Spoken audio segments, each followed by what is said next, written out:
Ya, selamat sore Bapak Ibu. Selamat sore, Pak Rosan. Ya, sudah ada Pak Beri ya, Pak Ahmad Rialdi sudah ada. Masih masih dalam tugas nih Pak Beri kayaknya, soalnya masih lengkap dinas. Kayaknya di kantor nih. Kita masih di kantor, Pak Rosan. Ya, siap, siap. Biasa masih banyak yang harus ya. Baik, siap Komandan. Siap.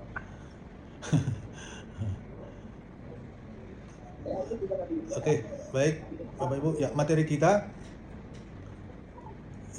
hari ini adalah terkait dengan ilmu hukum sebagai ilmu penerapan hukum ya. Jadi ini ya kita mau belajar tentang ya dikatakan ilmu hukum itu sebagai ilmu penerapan hukum gitu ya. Apa yang bisa kita peroleh pemahaman dari tema hari ini yaitu ilmu hukum sebagai ilmu penerapan hukum gitu. Ya. Sebagai ilmu penerapan hukum ya. Nah, yang mana ya kita udah mengetahui bahwa ilmu hukum ya itu dia tidak hanya mempelajari hukum sebagai norma ya. Dia tidak hanya mempelajari hukum sebagai norma ya yang bersifat abstrak Bapak Ibu ya kan. Akan tetapi ilmu hukum ya menempatkan hukum itu sebagai alat. Nah ini dia nih. Sebagai alat untuk mengatur perilaku manusia dalam kehidupan bermasyarakat. Nah itu ya. Nah, itu ilmu hukum ya. Jadi ya tidak selalu dia ya mempelajari sebagai norma gitu kan. Ya, norma yang bersifat abstrak gitu. Ya, tetapi juga dia menempatkan hukum itu sebagai alat ya untuk mengatur perilaku manusia itu ya dalam kehidupan bermasyarakat itu. Nah, oleh karena itu ilmu hukum sering disebut sebagai ilmu terapan. Nah, jadi disebut juga ilmu terapan. Apa itu ilmu terapan? Yaitu ilmu yang berfungsi ya menerapkan norma hukum dalam peristiwa konkret ini ya guna menciptakan keadilan, kepastian dan kemanfaatan. Ya. Jadi dia disebut juga sebagai ilmu terapan gitu. Itu ilmu yang berfungsi menerapkan norma hukum itu ya ke dalam peristiwa konkret. Ya. Guna ya menciptakan apa yang menjadi tujuan hukum itu Bapak Ibu. Tujuan hukum kan adanya keadilan, kepastian dan kemanfaatan. Ya. Nah, yang mana terhadap undang-undang kita yang baru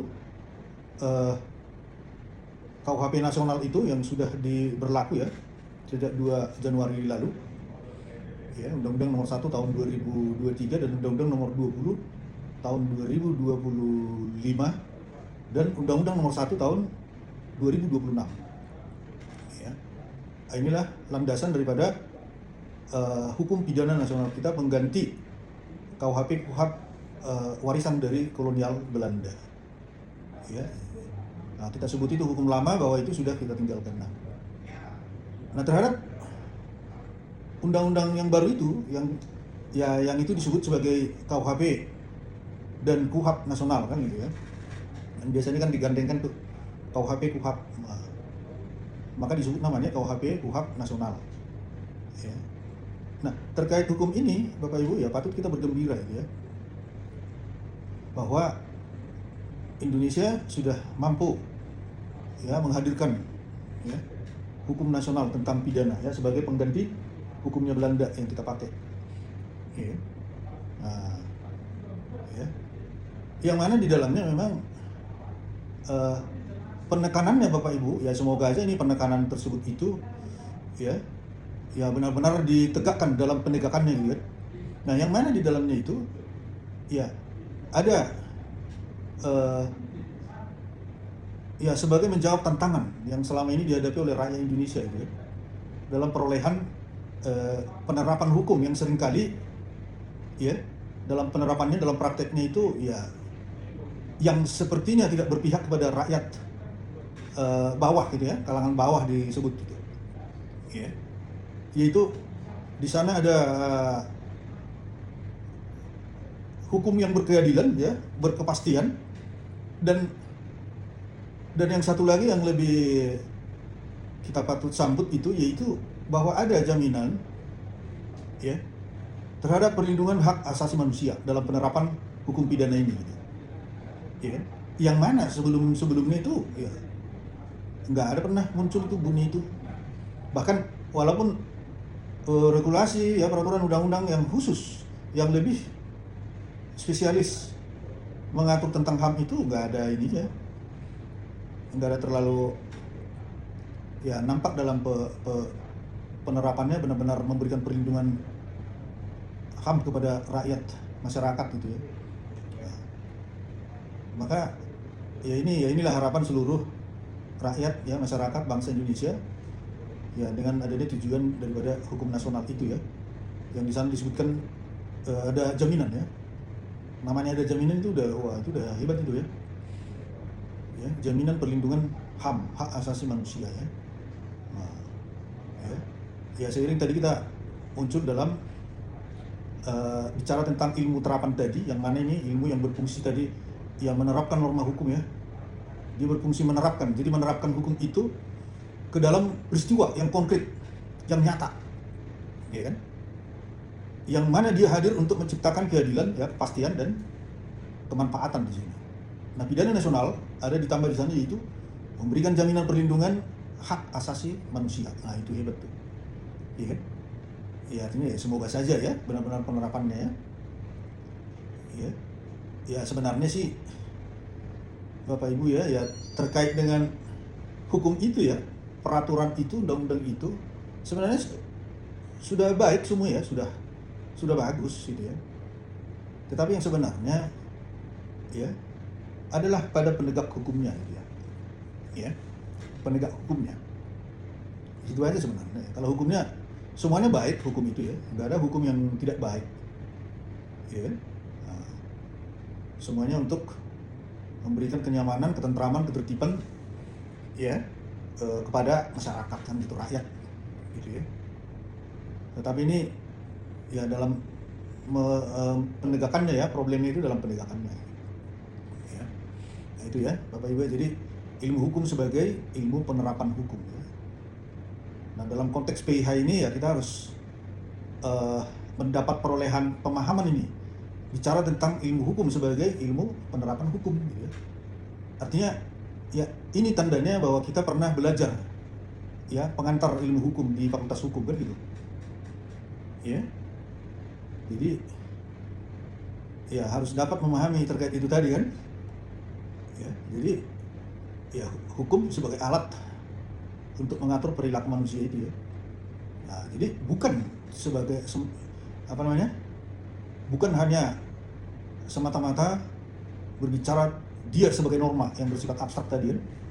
Nah, tapi lebih dari itu, dia adalah sebagai alat untuk mengatur, ya, perilaku manusia itu dalam kehidupan bermasyarakat, itu dia, ya.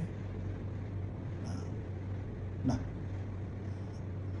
ya, pengertian ilmu hukum sebagai ilmu penerapan hukum, gitu, ya. Kalau ilmu hukum kan, ya, dia adalah ilmu pengetahuan yang mempelajari norma hukum yang berlaku dalam masyarakat, kan itu, kan, ya. Terus asas-asas hukum ada pada dia, ya, serta, ya, cara penerapannya untuk menyelesaikan masalah hukum yang nyata, ya. Ya, itulah yang lebih lengkapnya bicara tentang ilmu hukum itu, ya. Nah, ya. Jadi, ya, dia, ya, berangkat dari dia sebagai ilmu terapan tadi, kalau kita kaji lagi itu, ya, maka dia bertujuan, ya, yang memecahkan masalah konkret tadi, ya. Nah, itu. Jadi hukum itu memecahkan masalah konkret. Kemudian apalagi misalnya, ya, dia adalah kaidah hukum positif. Kemudian ada penalaran yuridis, ya. Kemudian apalagi bahwa dia ada, ya, berorientasi pada penerapan hukum, ya. Artinya bukan sekedar teori ya, itu maksudnya ini ya. Jadi bukan sekedar teori, gitu kan. Nah misalnya ya contoh lah misalnya seorang hakim ya, dalam penerapannya ya, jadi seorang hakim ya tidak cukup hanya mengetahui ya isi undang-undang gitu. Ya kan? Jadi seorang hakim itu Bapak Ibu tidak cukup dia hanya mengetahui isi undang-undang gitu. Ya. Ya, akan tetapi harus mampu menafsirkan norma hukum itu. Ya kan? Menafsirkan norma hukum. Kemudian apa lagi misalnya? Ya menilai ya fakta hukum. Ya. Menilai fakta hukum. Baru ya menerapkan hukum secara adil dalam putusannya kan gitu. Ya. Jadi ya contoh bicara ilmu ya. Ilmu hukum itu tadi sebagai ilmu penerapan hukum. Ya, contoh wujudnya itu tadi bisa seorang hakim itu tadi ya. Ya kan? Yang mana dikatakan ya tidak cukup dia hanya mengetahui isi undang-undang kan gitu kan. Nah, jadi hakim itu bukan hanya sekedar dia corong undang-undang Bapak Ibu gitu ya. Jadi bukan hanya corong undang-undang saja dia. Gitu ya. Nah, tapi ya hakim itu ya harus mampu itu tadi ya. Ya, menafsirkan norma hukum itu.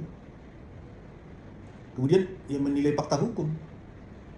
Ya, menafsirkan maksudnya ya, setelah diketahui peristiwa hukum itu ya yang sudah masuk dalam persidangan ya sesuai dengan kronologis ya, artinya suatu peristiwa hukum masuk ke hadapan hakim itu peristiwanya udah dijelaskan di sana, itu udah semua udah ada di hadapan hakim itu ya kan.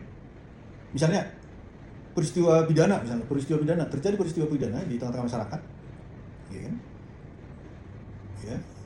Ya tentunya ini sesuai KUHP, dia harus ke lembaga kepolisian dulu kan. Ya. Baik berdasarkan delik aduan itu tadi ya, atau ya delik umum ya, delik biasa. Ya, nah masuk ya, ke lembaga kepolisian dulu, nggak boleh langsung ke pengadilan tuh. Jadi membuat laporan pidana nggak boleh langsung ke lembaga pengadilan, harus lembaga kepolisian kan gitu. Karena ke pengadilan itu semua bahannya sudah lengkap, dihadapkan kepada hakim ya, dibawa kepada pengadilan untuk diperiksa, diadili dan diputuskan gitu. Ya. Nah, apalagi pidana kan, peristiwa hukum terjadi, masuk dulu ke lembaga kepolisian, kemudian dari lembaga kepolisian masuk ke lembaga kejaksaan. Lembaga kejaksaan ya membawa ini ke lembaga pengadilan. Disitulah untuk disidangkan. Nah, jadi peristiwa hukum yang sudah masuk ke pengadilan itu adalah yang sudah lengkap, ya kan? Yang sudah lengkap. Peristiwa pidana dikatakan lengkap itu sudah mulai dari serah terima dari lembaga kepolisian kejaksaan kan gitu. Ya, yang muncul istilah-istilah itu ya. P21 itu. P21, kemudian tahap 1. Ya kan? Kemudian ada tahap 2. Dan seterusnya. Ya. Nah, maka hakim ya atas peristiwa hukum itu dia harus ya mengetahui dulu ya norma hukumnya ya, hukumnya itu apa di situ ya, atas peristiwa itu ya, atas peristiwa hukum itu ya. Nah, pakai hukum apa itu? Nah, itu nanti hakim harus menafsir itu ya kan. Nah, sesuai dengan fakta kan gitu ya. Ya misalnya ya kalau masih pakai pasal yang terdahulu apakah 372 atau 378 misalnya gitu. Ya. 372 378 penipuan penggelapan gitu.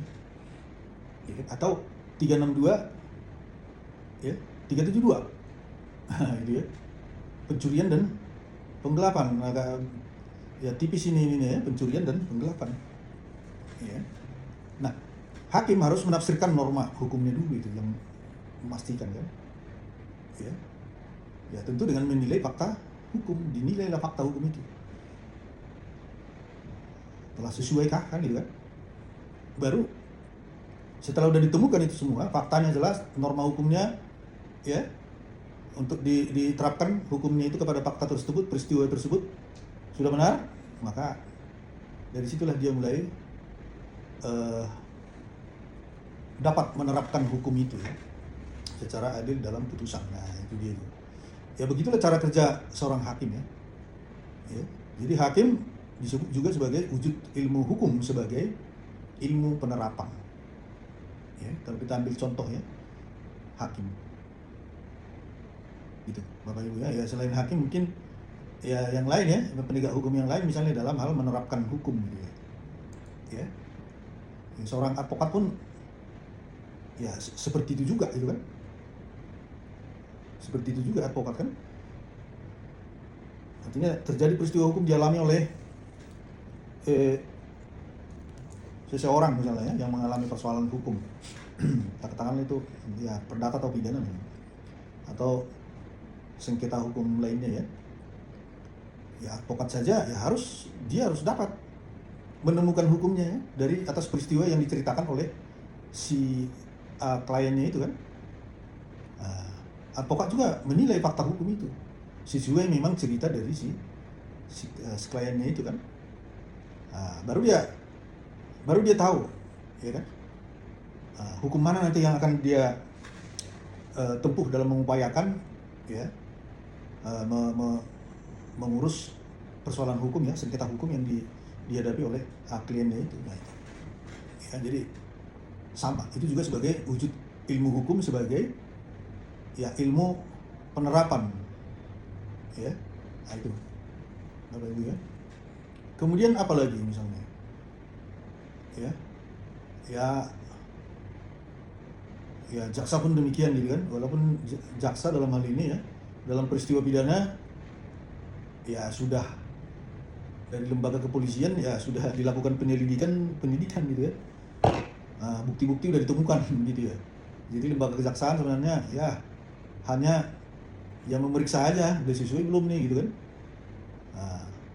Ya, tapi tetap juga mereka menafsirkan norma hukum itu ya, menilai fakta hukum juga itu. Ya. Kemudian ya memeriksa hukumnya yang diterapkan, ya kan? Apakah sudah pas ini kan? Gitu. Kalau belum pas, ya maka akan dikembalikan ke lembaga kepolisian kan, untuk digali lagi sesuai dengan fakta hukum. Karena belum tepat temuan norma hukumnya yang mau diterapkan belum masuk sesuai fakta hukum, maka harus lebih dinilai lagi fakta hukumnya itu seperti apa, kejadiannya seperti apa. Ya. Kemudian ya diperiksa apakah ini sudah cukup bukti. Ya dan lain-lain sebagainya itu ya. Itu ya itu tadi mengenai wujud ilmu hukum itu sebagai ilmu penerapan gitu kan, ilmu penerapan. Jadi kalau ada ya menjelaskan ini ya, tanda kita memahami bicara ilmu sebagai ilmu penerapan hukum ya, itu dapat sebagai gambaran ya, contoh ya kan. Nah kemudian Bapak Ibu bicara ilmu hukum itu ya, bahwa dia berbeda dengan ya ilmu hukum disebut ilmu hukum normatif murni, ada itu. Ya. Jadi ilmu hukum normatif murni ini dia hanya fokus pada norma saja. Ya. Kalau ya namanya juga ilmu hukum normatif murni. Jadi dia pada norma aja gitu. Ya.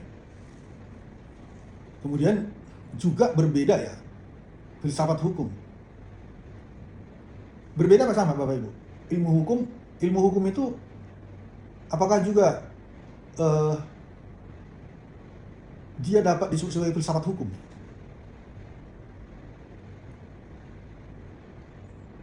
Filsafat hukum. Ilmu hukum itu apakah dapat juga disebut dia juga sebagai filsafat hukum katanya? Ya. Nah, yang jelas bahwa ilmu hukum berbeda dengan filsafat hukum gitu ya. Karena ya filsafat hukum ini kan fokusnya ya, dia fokus pada ya nilai dan keadilan gitu. Itu filsafat hukum. ya kan? Jadi dia fokus pada nilai dan keadilan.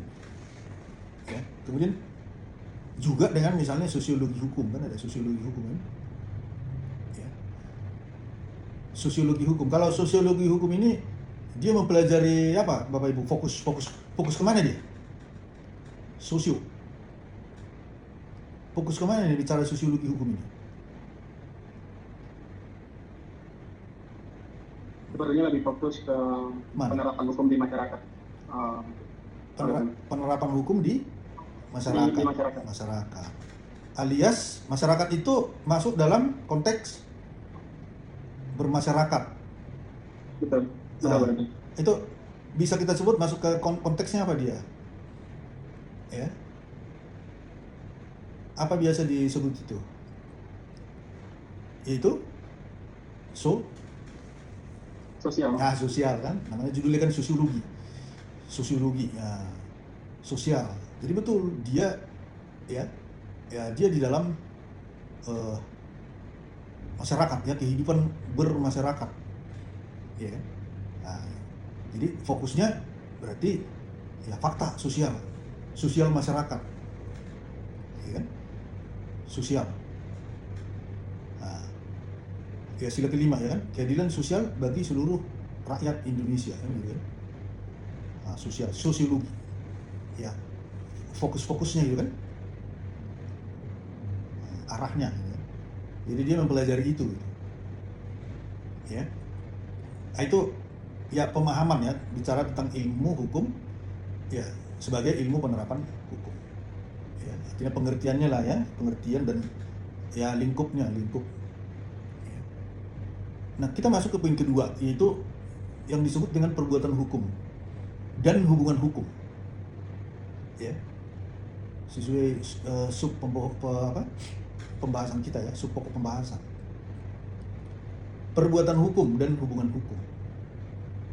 Ya. Perbuatan hukum itu bisa kita berikan pengertian apa, Bapak Ibu?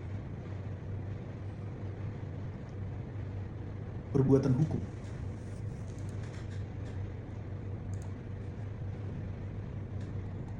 Perbuatan hukum apa nih perbuatan hukum? Izin Pak dosen, mungkin suatu tindakan yang dilakukan. Ya, tindakan yang dilakukan Baik secara sengaja ataupun tidak sengaja menimbulkan akibat. Sebab akibat hukum tersebut. Ya. Itu perbuatan hukum ya. Jadi perbuatan hukum. Ya. Betul ya. Kalau bicara perbuatan hukum. Ya. Perbuatan hukum. Ya. Analisanya bicara tentang perbuatan hukum, apa yang dapat kita dari di dalamnya itu gitu. Bicara tentang perbuatan hukum ini, ya kalau kita deskripsikan, ya apa yang bisa muncul dari konteks perbuatan hukum, bicara perbuatan hukum. Artinya perbuatan tadi kan, perbuatan tentu dilakukan. Kalau dari perbuatan hukum ada konsekuensi hukum dan akibat hukumnya Pak dosen. Ya. Yang tentu ada pelaku, ya kan, ada pelakunya kan? Ya, ada pelakunya. Ya. Jadi ada yang berbuat gitu. Ada pelaku. Jadi seperti yang disampaikan tadi, pengertiannya tadi itu, maka ya perbuatan itu ada yang berbuat, ada yang melakukan. Nah, yang melakukan itu dalam konteks hukum, siapa dia disebut? Ya, yang mana akibat perbuatan dia, ya, yang mana ya tentu pasti menimbulkan akibat hukum tadi, ya kan? Ya, yang disampaikan Pak Aryo tadi kan. Nah, siapa dia disebut? Artinya kan kita harus mengenal nih ya, hanya dalam konteks perbuatan hukum ya, hanya dua variabel. Kita bisa analisis. Ya. Misalnya tadi perbuatan yang dilakukan, ya. Pelaku. Siapa sih pelaku itu? Dalam konteks hukum. Bisa orang atau badan hukum Pak dosen? Orang atau Badan hukum. badan hukum. Orang dan badan hukum, betul. Kedua-duanya mereka disebut apa itu? Mereka itu subjek.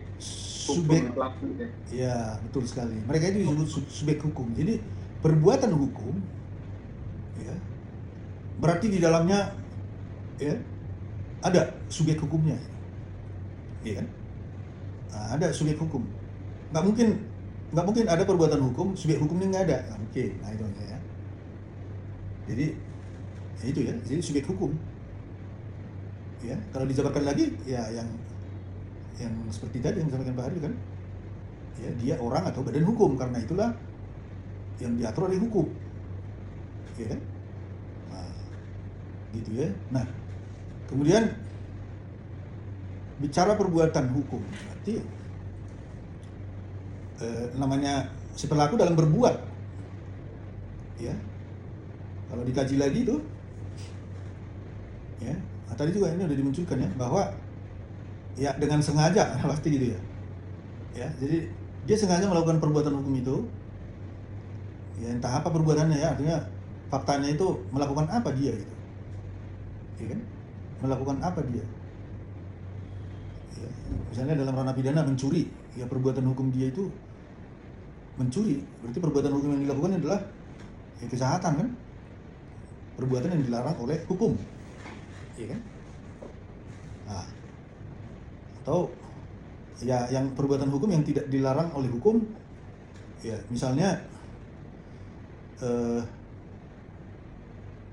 dia ya mengadakan perjanjian dengan pihak lain gitu kan, untuk membuat suatu kerjasama. Nah, itu perbuatan hukum, ya, itu perbuatan hukum juga, ya, yang tentu yang tidak melanggar hukum ya, bahwa karena ya mengadakan kesepakatan perjanjian dengan orang lain kan bisa pada suatu kepentingan, ya kan?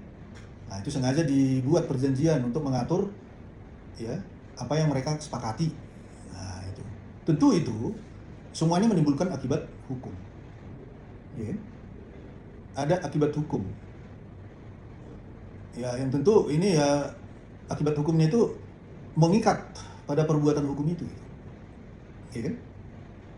Nah, misalnya suami menceraikan istri, ya, itu perbuatan hukum juga itu. Dan perbuatan itu menimbulkan akibat hukum karena dilakukannya dengan sengaja, gitu kan? Jadi sengaja dia menceraikan istrinya. Gitu. Maka tentu dia udah tahu sebelum melakukan perbuatan hukum ini menggugat istrinya cerai, dia udah tahu akibat hukumnya, udah pasti tahu. Ya, akibat hukumnya sederhana misalnya. Ya tentu nanti setelah diputus cerai mereka nggak bisa satu rumah lagi, kan gitu kan? Nah, nggak bisa tidur bersama lagi, itu udah pasti. Ya, nggak bisa bicara bebas lagi sebagaimana sebelum terjadi perceraian. Nah itu akibat-akibat. Kemudian apa lagi yang lebih mengena? Ya, harta kekayaan yang mereka kumpulkan selama perkawinan. Ya itu nggak bisa lagi dia menguasai semua kan, harus dibagi. Ya, bahkan ke anak-anak misalnya, kalau anak-anak masih dalam perawatan pengawasan ya, karena masih di bawah umur, belum dewasa anak-anaknya, ya maka ya penguasaan hak asuh anak akan timbul juga akibat hukum terhadap itu, ya. Dia misalnya berkehendak hak asuh anak jatuh pada dia, ya belum tentu juga hukum mengabulkan kan, gitu kan? Bisa juga memberikan kepada si ibu sesuai hukum bahwa anak di bawah umur, ya menurut hukum itu hak asuh anak tersebut jatuh pada ibu kan gitu. Karena ibu yang mengandung, ibu yang melahirkan, dia lebih dapat mengurus ya anak-anak tersebut. Ya anak-anak lebih dekat pada ibunya kan gitu kan. Nah, karena sudah mengandung, melahirkan dan memberikan ASI ya, gitu kan, air susu ibu. Nah itu sudut pandangnya ya. Nah maka kalau kita teruskan bicara tentang perbuatan hukum ini Bapak Ibu ya, misalnya diminta gitu menyebutkan ciri-ciri perbuatan hukum, coba sebutkan ciri-ciri perbuatan hukum katanya. Nah, ya dari penjelasan tadi udah dapat kita buat itu, ya nggak perlu susah-susah lagi menemukan itu kan. Tadi udah ditemukan bahwa perbuatan hukum itu dilakukan oleh pelaku. Siapa itu si pelaku? Dia adalah subjek hukum. Siapa aja itu subjek hukum? Oh, dia adalah orang atau badan hukum, kan gitu. Nah, itu ciri. Ya. Kemudian tadi sengaja. Kalau sengaja berarti kan diniatkan, ada niat, ada kehendak, keinginan. Nah, jadi artinya itu sengaja, bukan karena hilap, lalai. Ya kan? Jadi sengaja.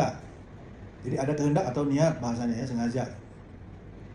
Kemudian ya tentu perbuatan hukum itu ya diatur oleh hukum, ada aturannya. Makanya kalau perbuatan itu yang dilakukan itu ternyata melanggar hukum, maka hukum nanti akan menindak itu. Ya. Nah, kalau perbuatan itu melanggar hukum. Ya. Nah, yang mana semuanya itu adalah menimbulkan akibat hukum. Ya. Jadi disebut misalnya jelaskan pengertian dari perbuatan hukum dan sebutkan ciri-ciri perbuatan hukum. Itu udah langsung dapat Bapak Ibu. Kalau sudah dapat kita temukan pengertiannya, ya dari pengertian yang kita uraikan itu, ya dari situ juga adalah ciri-ciri gitu. Iya, nggak perlu lagi kita capek-capek berpikir memunculkan apa ya ciri-cirinya. Padahal udah dapat tadi dijawab pengertiannya kan gitu. Kalau udah dapat pengertiannya, definisinya, ya unsur-unsur dari situ. Ya tinggal dibagi aja berapa variabel itu. Iya. Ya kita bahas tadi, ya sampai ada temuan 4 variabel kan gitu kan. Dari pengertian misalnya, apa itu perbuatan hukum? Perbuatan hukum adalah perbuatan yang dilakukan oleh subjek hukum dengan sengaja. Untuk apa? Untuk menimbulkan akibat hukum. Nah, itu pengertiannya. Kalau udah tahu ini, ya maka yang bisa kita penggal jadi 4 variabel ini pengertian tadi kan. Nah, ciri-ciri perbuatan hukum ada ya. Ya. Tadi dilakukan oleh subjek hukum. Dirangkai lagi, siapa itu subjek hukum? Orang atau badan hukum. Oke, gitu. Itu udah satu. Tadi dengan sengaja. Berarti ada kehendak, niat, itu udah ciri. 3. Apa lagi? Ya. Tentu semua perbuatan hukum ada hukumnya yang mengatur, nggak bisa asal berbuat. Ya, misalnya kayak tadi mau bercerai, ada hukumnya yang mengatur tuh, ada caranya. Alasan untuk bercerai dia harus temukan. Nah, nggak boleh ngarang-ngarang kan, nah, itu maksudnya. Jadi diatur oleh hukum. Itu udah unsur atau ciri yang ketiga. Ya. Kemudian apa lagi terakhir tadi? Untuk menimbulkan akibat hukum. Ya, ini menimbulkan akibat hukum, udah jadi. Ya. Jadi ya pengertian dan ciri-ciri itu sama sebenarnya Bapak Ibu. Karena ciri-ciri itu ya dari pengertian itu. Ciri-cirinya itu dari pengertian. Nah, pengertian ya dari ciri-ciri, di dalam ciri-ciri gitu ya. Ya. Jadi misalnya ya pasal-pasal pidana misalnya kan. Nah, terus untuk menemukan unsur-unsur pidananya ya dari mana memang kita dapat itu. Ya. Coba Bapak Ibu bicara unsur-unsur pidana, misalnya kan selalu terdengar tuh, sudah terpenuhi belum unsur-unsur pidananya? Ya. Unsur-unsur pidananya apa? Ya. Nah, kadang orang bingung menjawab apa ya unsur-unsurnya, bingung gitu. Ya. Nah, untuk menemukan unsur-unsur pidana, dari mana kita menemukan itu Bapak Ibu? Mengujinya itu dari mana? Menghadirkan unsur-unsur pidana terhadap suatu peristiwa hukum pidana, perbuatan pidana, dari mana kita menemukan itu? Atas peristiwa itu. Pasal-pasal dalam undang-undang pidana tersebut. Iya, betul Pak Dwi. Itu. Jadi dari bunyi pasalnya, ya. Pasalnya apa dia bilang di sini kan? Barang siapa kan selalu diawali barang siapa. Kan? Nah, itu juga yang dipenggal-penggal bahasannya itu unsur-unsurnya itu. Ya, dibagi berapa variabel temuan kita dari situ gitu. Jadi nggak ada bedanya tadi, ya, dari pengertian gitu. Dari pengertian diminta ciri-ciri atau unsur sudah langsung dapat. Jadi nggak ada ininya, nggak ada sulitnya. Makanya di perbuatan pidana, ya, tindak pidana, nggak ada sulitnya itu untuk menemukan unsur-unsurnya, gitu. Ya, nggak ada sulitnya. Ya karena udah bunyi pasalnya udah ada, tinggal kita lihat pasalnya bunyinya apa. Ya dari situ lah unsur-unsurnya kan. Ya nggak? Yang sulit apa Bapak Ibu? Hah? Sebenarnya bukan menemukan unsur-unsurnya yang sulit. Tapi yang sulit apa ya dalam hal perbuatan pidana? Apa yang kita uji analisis itu atas peristiwa itu? Kalau unsur-unsur kan udah pasti nemu. Orang bagian dari bunyi pasal itu tadi ya, seperti yang disebutkan Pak Dwi. Ya. Yang jawabannya ya persis itu ya, dari pasal-pasal pidana itu bunyinya apa ya? Dari situ hadir unsur-unsur. Nah, yang sulit itu adalah ya menemukan ini ya, menafsirkan norma hukum itu apakah sudah tepat, ya, sesuai dengan fakta hukumnya itu, peristiwa hukumnya itu seperti apa, dia melakukan perbuatan itu seperti apa rangkaiannya, gitu. Ya, gitu. Jadi terhadap pidana, ya, karena tadi ilmu hukum sebagai ilmu terapan kan disebut tadi yang dia yang menghubungkan dalam praktek hukum kan gitu. Nah ini pun gitu, seperti contoh hakim tadi kan. Nah peristiwa pidana, perbuatan pidana sama juga. Jadi jangan sampai untuk mau menerapkan pasal pidana ini salah tafsir, ya, salah memaknai perbuatan itu gitu. Ya. Jadi temukan, nilai dulu fakta hukumnya seperti apa kan gitu. Sudah sesuai kah? Kan gitu kan. Jadi jangan malah ini ya. Jangan malah keliru, malah jadi tambah pasal misalnya sebenarnya peristiwa hukumnya itu pembunuhan biasa gitu kan, tanpa rencana apapun, tanpa ada rencana, spontan aja misalnya gitu, spontanitas gitu ya, walaupun ya. Berarti yang memang susah dibuktikan itu terkait niatannya berarti gitu. Yang dalam persidangan membuktikan apakah unsur disengaja ataupun tidak sengaja. Betul Pak Dwi, ya, itu juga untuk menemukan itu, apakah itu apa namanya? Ya pertama, apakah itu perbuatan yang dilakukan itu kejahatan gitu kan? Masuk kejahatan. Terus niatnya tadi, ya, benar-benar diniatkan nggak tadi? Istilah niat bahasa pidana apa? Niat tadi, kehendak, bahasa pidana ini apa biasa disebut tuh? Bahasa Latinnya ya istilahnya ya, bahasa pidananya. Mens rea apa bukan? Mens rea itu apa? Niat, Pak. Niat. Jadi kadang menentukan mens rea-nya, ya, ini juga termasuk dalam menilai fakta hukum tadi. Benar-benar niat nggak? Dan itu kejahatan tidak? Ya. Nah, itu yang sulit. Kalau hanya unsur saja, ya kalau kita udah mengetahui bunyi pasalnya, ya dari situlah unsurnya. Tetapi yang sulit itu adalah ya menafsirkan, tafsir, menemukan perbuatan itu supaya tepat hukumnya. Maka jangan sampai salah menilai fakta hukum, menguji. Makanya sampai tindak pidana itu kan direkonstruksi ulang. Bahkan bisa 2 kali melakukan rekonstruksi. Bisa jadi itu. Karena ada yang terlewatkan, sampai diperagakan, satu peragaan disidik di foto itu, iya kan? Nah, gitu, ya. Supaya tepat pasalnya, seperti itu tadi. Jangan bahwa sebenarnya faktanya dia tidak ada rencana mau membunuh gitu. Terjadi pembunuhan itu, ya, artinya juga dia tidak ada niat mau membunuh. Namanya membunuh kan bahwa dia supaya mati orang ini kan gitu, itu membunuh kan. Jadi diniatkan, nah dia harus mati nih dalam hatinya, atau walaupun spontanitas gitu kan, tapi spontanitas timbul dalam pikirannya itu, terjadinya misalnya cekcok mereka, ya, sudah langsung terpikirkan ini udahlah harus saya matikan lah ini kan, harus mati nih. Nah, ya. Tapi ada juga ya dia sebenarnya nggak ada niat supaya orang yang dia pukul itu mati, ya kan? Dia hanya mau memberi pelajaran aja katanya kan. Dia nggak ada niatan sedikit pun katanya kan. Dia pas ditanyakan oleh polisi, ya, sedikit pun saya nggak ada niat mau membunuh, nah, gitu kan. Tapi nyawanya hilang, ya. Nah, artinya apa namanya, dia memunculkan hal seperti itu nggak berpengaruh, itu juga ya sudah jelas kejahatan. Karena apa?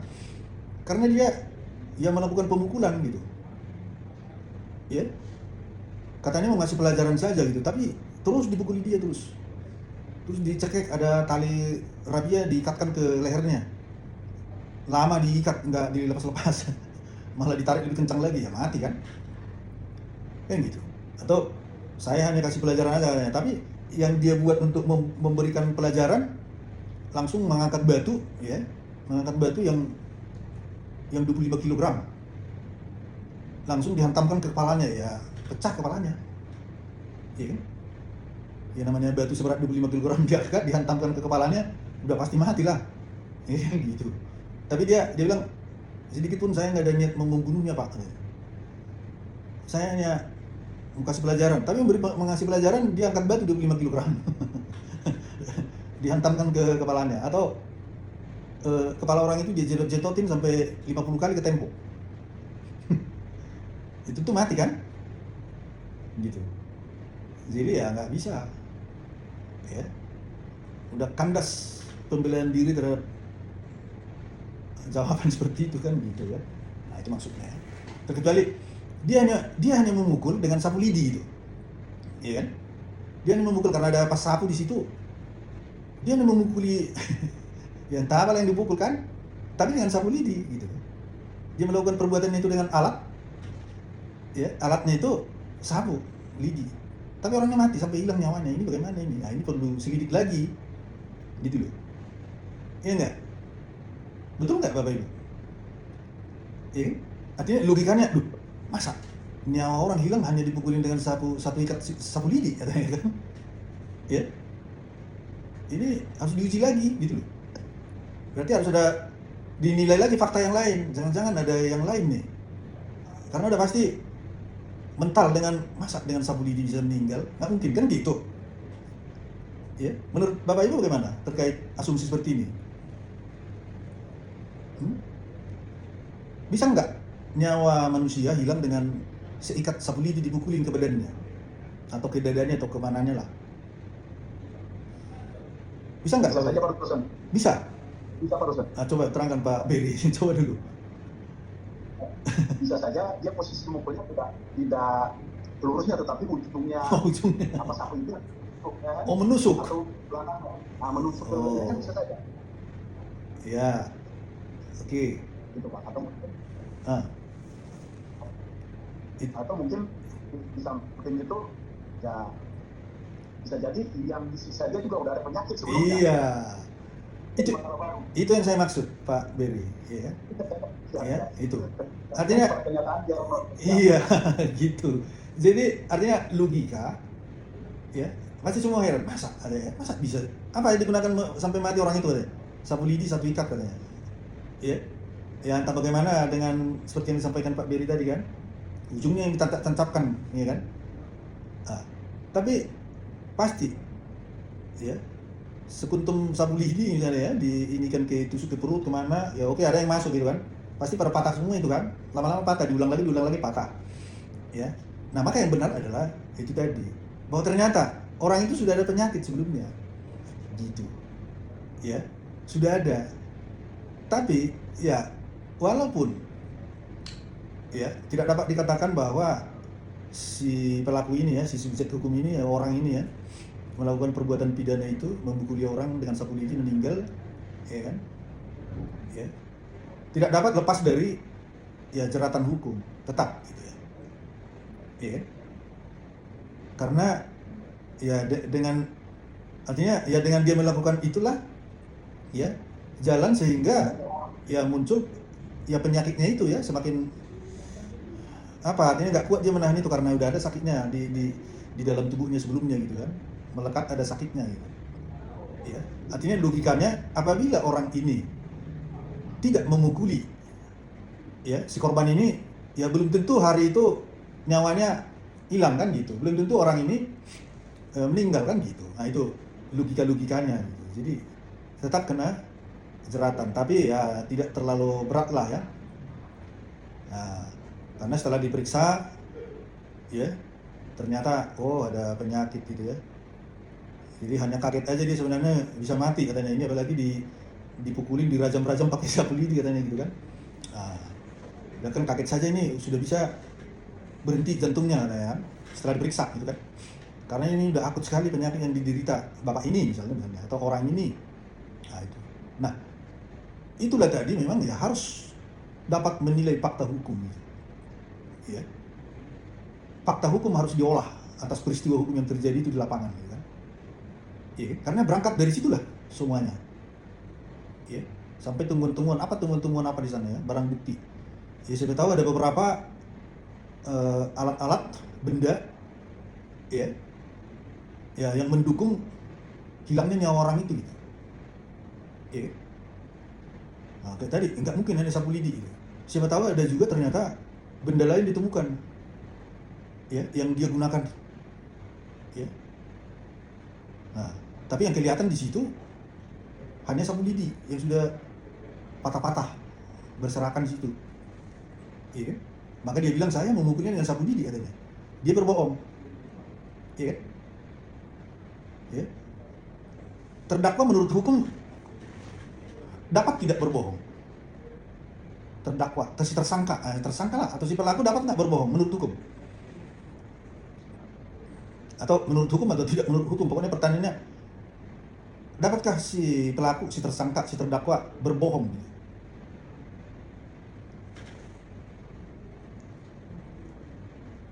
Dapat nggak, Bapak Ibu? Berbohong dia. Iya, kayak tadi. Iya, supaya dia bisa ringan hukumannya. Ya. Setelah ditusuk atau apa, dipukulkan ke kepalanya, pura-pura lah diambil ada sapu lidi di situ. Itulah yang kelihatan di situ, dia lihat, dia bikin kan. Ya. Nah, ini mungkin udah berpengalaman dia misalnya begitu ya, untuk mengaburkan alibi. Ya kan? Nah, maka terhadap hal itu, dapatkah si pelaku, si tersangka, si terdakwa itu berbohong? Walaupun di pengadilan. Ya kan? Ya. Dapat atau tidak, Bapak Ibu?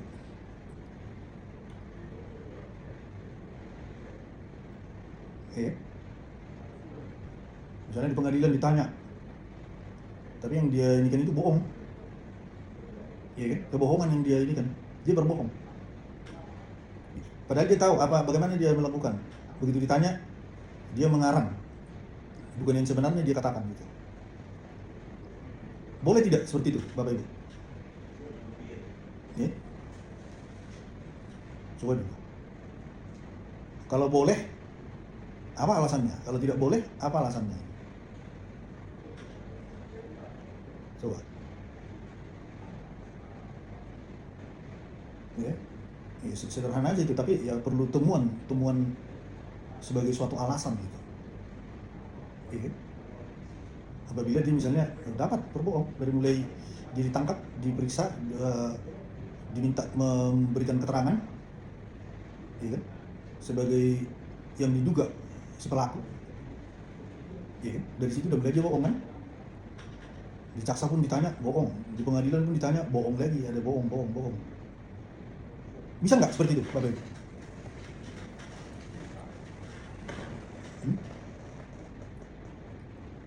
Ya, tentu bisa.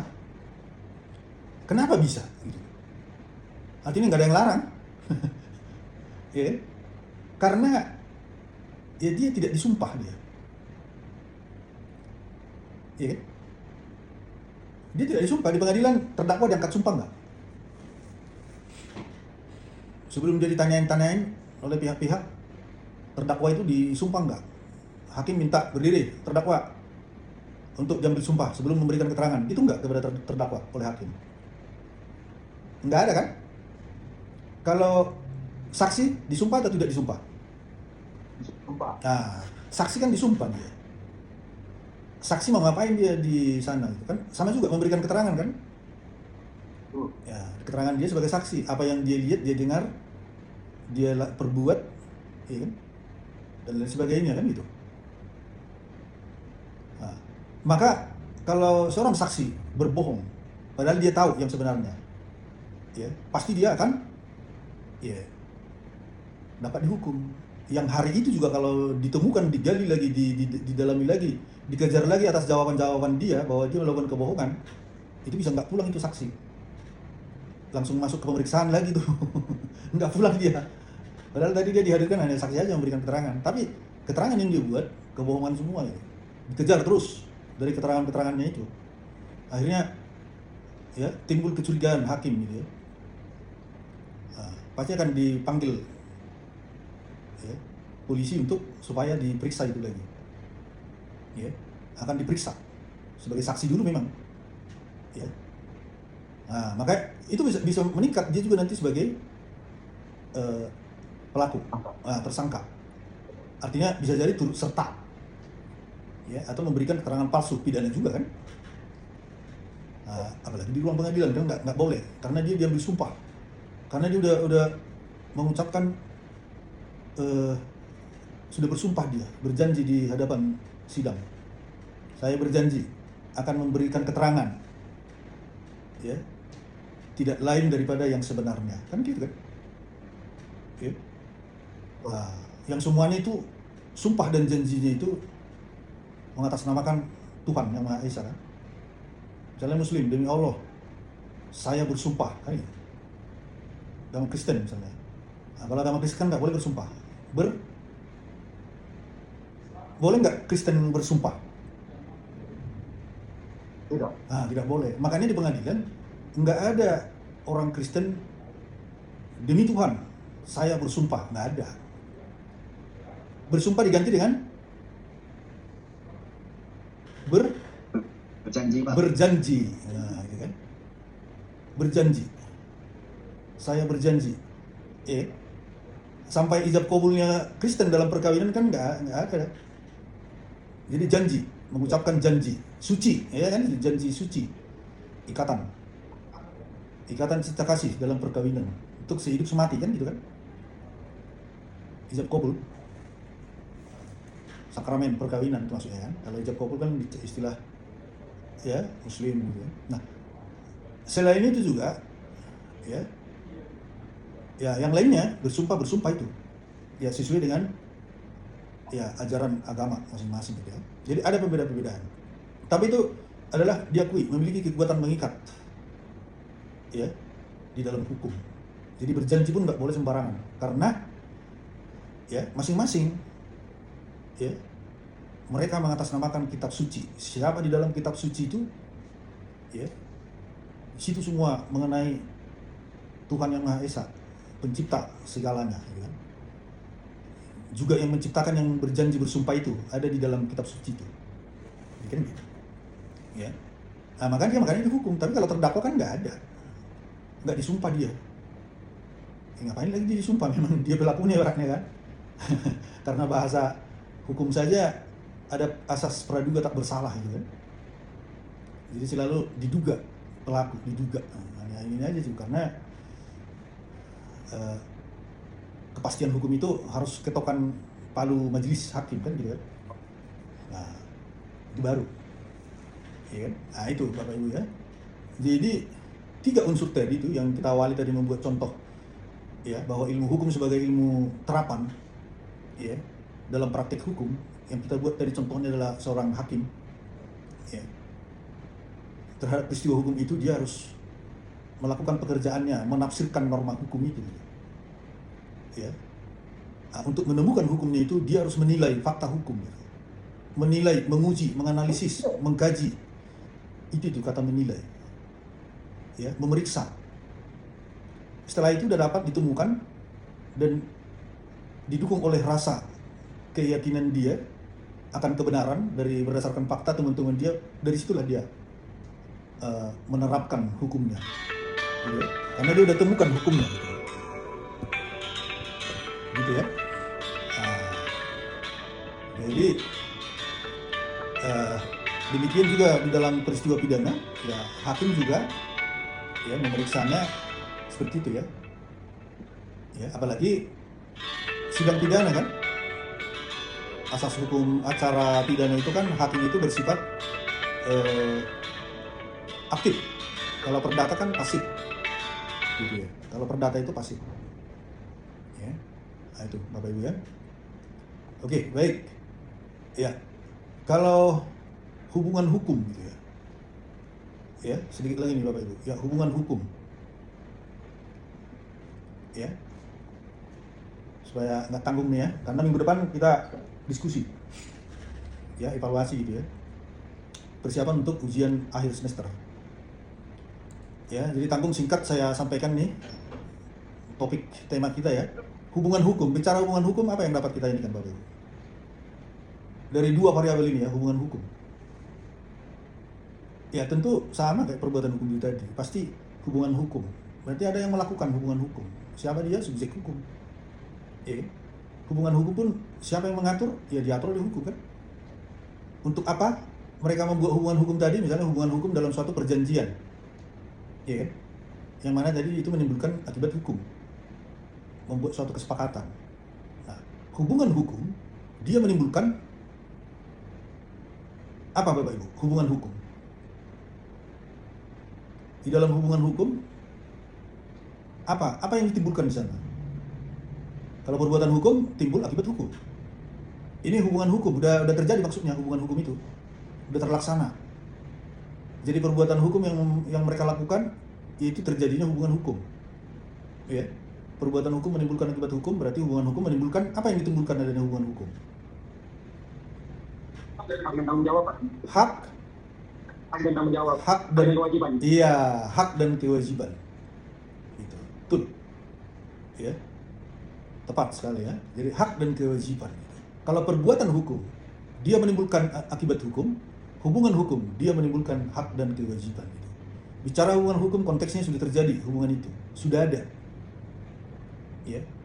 Antara orang yang satu dengan orang yang lain sudah tercipta hubungan, sudah ada landasan mereka mengadakan hubungan hukum itu sudah ada. Maka di dalamnya sudah pasti diatur. Yang diatur oleh hukum di dalam suatu hubungan hukum, ya, perjanjian, perikatan atau kontrak atau apapun itu, maka dia menimbulkan hak dan kewajiban. Itulah yang diatur di dalam itu. Itulah bicara hubungan hukum. Ya, untuk menemukan unsur-unsurnya, ciri-cirinya sama. Ya kan? Nggak ada itu. Ya. Misalnya contoh jual beli. Nah, ini kan hubungan hukum jual beli. Pasti sudah ada ini perjanjian jual beli kan, ada itu. Prakteknya hukumnya.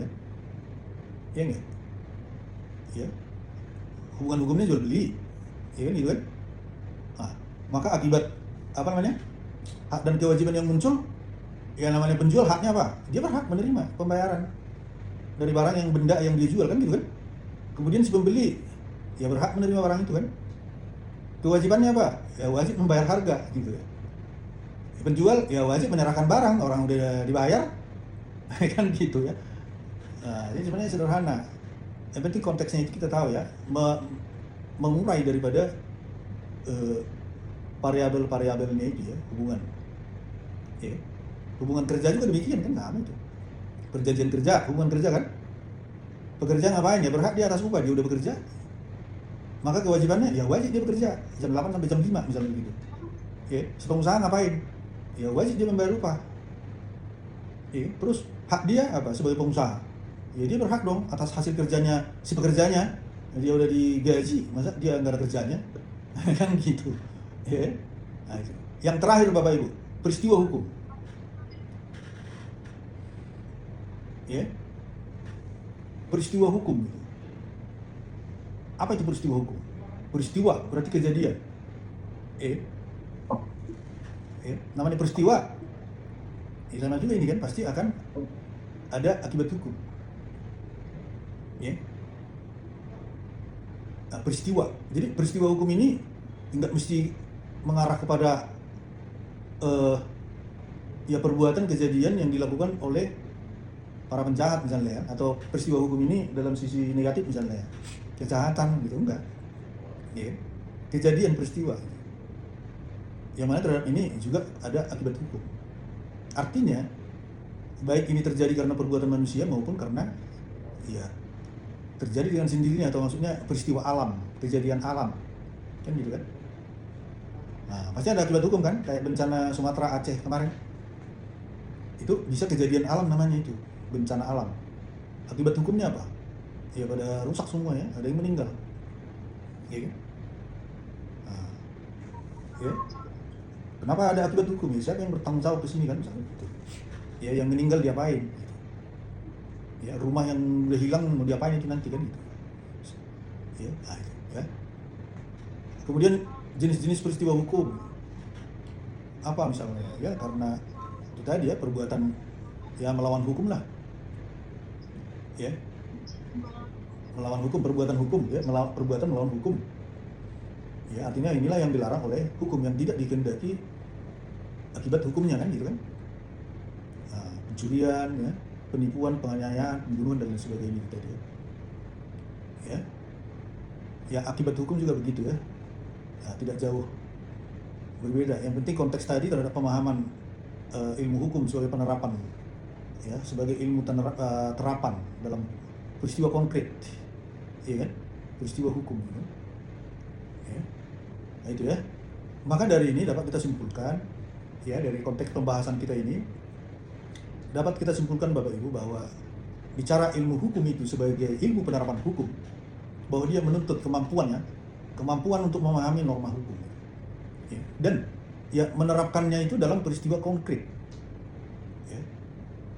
Nah, konsep perbuatan hukum ya, konsep perbuatan hukum, hubungan hukum, peristiwa hukum dan akibat hukum tadi, dia adalah merupakan fondasi utama untuk apa? Yaitu untuk memahami ya bagaimana hukum bekerja dalam kehidupan nyata. Ya. Itu peristiwa konkret tadi ya. Ya. Bagaimana hukum bekerja dalam kehidupan nyata. Ya. Maka inilah yang sebagai temuan pemahaman untuk kita pahami ya, Bapak Ibu pahami dari belajar tema materi kita pada sore hari ini ya. Artinya dari pembelajaran ini ya kita yang memiliki suatu pemahaman ya untuk mengarah ke kemampuan berpikir kita dari perspektif yuridis gitu kan, hukum ya, karena semua tadi kan bicara hukum kan, dan ya menerapkan hukum itu secara tepat dan berkeadilan. Nah itu dia itu. Yang tiga unsur tadi sebagai contoh daripada bagaimana seorang hakim bekerja, ya kan?